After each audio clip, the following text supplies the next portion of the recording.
આદમી પાર્ટીને પહેલી વસ્તુ એ છે કે એ લોકોને ખોટું બોલવું છે અને પ્રજાની અંદર ભ્રમ ફેલાવો છે.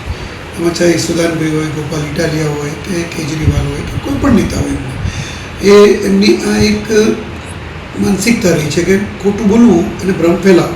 અને સામે કદાચ કોઈ કાર્યકર્તાએ અથવા તો કોઈ વ્યક્તિએ, કોઈ નાગરિકે એમને સવાલ કર્યો તો આજે એને એક આતંકવાદીની જેમ પકડીને એને લાફાલાફી કરવા કે એક અસામાજિક તત્વ જેવું કૃત્ય કરવું એ કેટલા અંશે યોગ્ય છે? કારણ કે આમ આદમી પાર્ટીને ખોટું બોલતા રોકવાની વાત તો ઠીક છે, પણ ક્યાંક એને કંઈક સવાલ કરે છે વ્યક્તિ કે ભાઈ તમે દિલ્હીમાં હતા ત્યારે તમે શું કર્યું, કે તમે દિલ્હીની અંદર યમુનાના પાણી કેટલી ક્લીન કર્યું, યમુનાનું પાણી કેટલું આપતા હતા, કે દિલ્હીમાં જ્યારે પાણી ભરી રહેતા ત્યારે તમે શું કામ કર્યું. આવું કંઈ પૂછ્યું તો યશુદાનભાઈ પાસે જવાબ ન હોય સ્વાભાવિક છે, કારણ કે એમને તો જે કેજરીવાલે જેટલું ખોટું ભૂખાયેલું હોય એટલું બોલતા હોય એ સ્વાભાવિક છે. પરંતુ એને જવાબ આપવાની જગ્યાએ લાફાલાફી કરવા માંડ્યા. એટલે આ પાર્ટીના કાર્યકર્તાઓ હોય કે પાર્ટીના નેતાઓ હોય એ અસામાજિક તત્વની રીતે જો ગુજરાતમાં વર્તવાનું હોય તો ગુજરાતની જનતા, ગુજરાતની પોલીસ અને ગુજરાતની ભૂપેન્દ્રભાઈ પટેલની સરકાર ક્યારેય સાંકી નહીં લે. એમની પર ચોક્કસ પગલાં લેવામાં આવશે.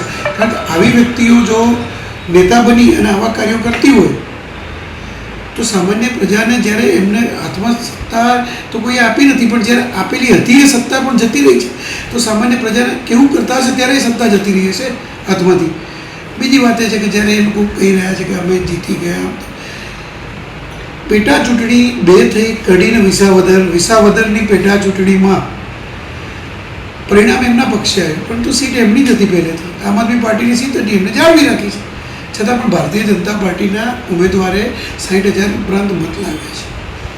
બીજી, જો એમની લોકપ્રિયતા એટલી સારી હોત ને તો કડીની અંદર એમનો ઉમેદવાર 3,000 જેટલા મત ન લાવી શક્યો.